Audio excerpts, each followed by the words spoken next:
One of the largest themes in the novel, Their Eyes Were Watching God by Zora Neale Hurston, is resilience. Bouncing back from adversity is what drives the plot forward, and is what makes Janie Crawford such a complex character. When we look at what causes Janie's resiliency, we stare death in the eyes. Demise is far from joyful. Sadness and defeat grip us, but a strong mind can overpower both.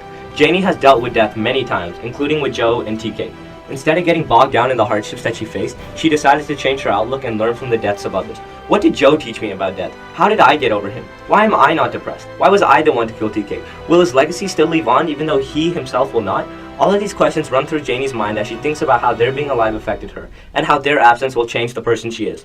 I understand what Janie felt when my grandfather died 4 years ago. He was a friend and a mentor, and an invaluable part of my life. Now that he is gone, I cannot think about what he would have done or what he could have done. I can only look at what he would have wanted me to do. I asked the same questions Janie did, and just like Jamie, tried to turn his passing into a less negative experience.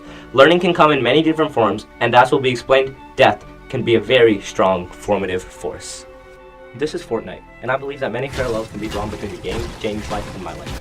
Right now, I am farming, or gathering materials to protect myself against others when they try to shoot at me. When Janie was married to other men before TK, she learned many things from them. With Joe, she learned that a relationship cannot be forced, and trying to marry someone and love them will never work. Failure is inevitable. With Joe, Janie learned about the paradox between love and wealth. Money blinds, and there is no panacea. Money blinds, and love dies. Joe was very materialistic and could not find a way to love Janie in the same way that he loved his money. Jealousy was rife in the supposed marriage, and Janie knew this. Joe's impact on her, however, came from his death. Janie made the decision to move on from him, but learn what she could. She realized that you have to stand up for yourself and confront the monsters within you. Your problems must be dealt with, and if she had taken care of Joe earlier, none of the misery and pain she felt would have ever even emerged. The lessons she learned after the death of people close to her helped her on later in life. In the same way that I farmed for materials to help me when I would need them, like when I got in a fight, Janie took what she could from the people that mattered and used their passing as a learning experience to use for later success. The same happened with my grandpa. With silver in his hair and gold in his heart, he always went out of his way to make my life better. I learned about philanthropy and kindness from him, and I learned about the plethora of moral benefits that could be reaped when being kind to others. After my grandfather died, his legacy lived on and had left an indelible mark on me. He had done so much for me and lived a life of goodness, so learning from him, I knew that affection and warmth were qualities that were necessary. After just getting in a fight and nearly dying, I'm saved by my team member, Aiden. He fought off my opponents and gave me a rebirth. He let me live. Before I died, I was scared. I was afraid of not being there to help Aiden fight off the others. I knew that it would be difficult to take on two people at once, but he did. He killed him, and he saved me. On a metaphorical level, this is what my grandfather did for me. We had an immutable bond, and any problems that I had, he would eliminate. He would take tasks off of my plate for me when I had too much to do. Although middle school was not labor-intensive, at the time, any help was appreciated. Just as I was afraid of dying because I wouldn't be able to assist Aiden, my grandpa was afraid of death because he wouldn't be able to help me. Once that death knell was sounded, I knew that both me and him had lost a part of each other.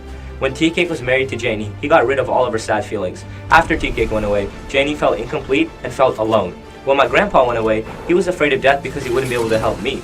Although when TK died, he wasn't afraid of leaving Janie, he was afraid of not giving her a good life and not being able to provide for her.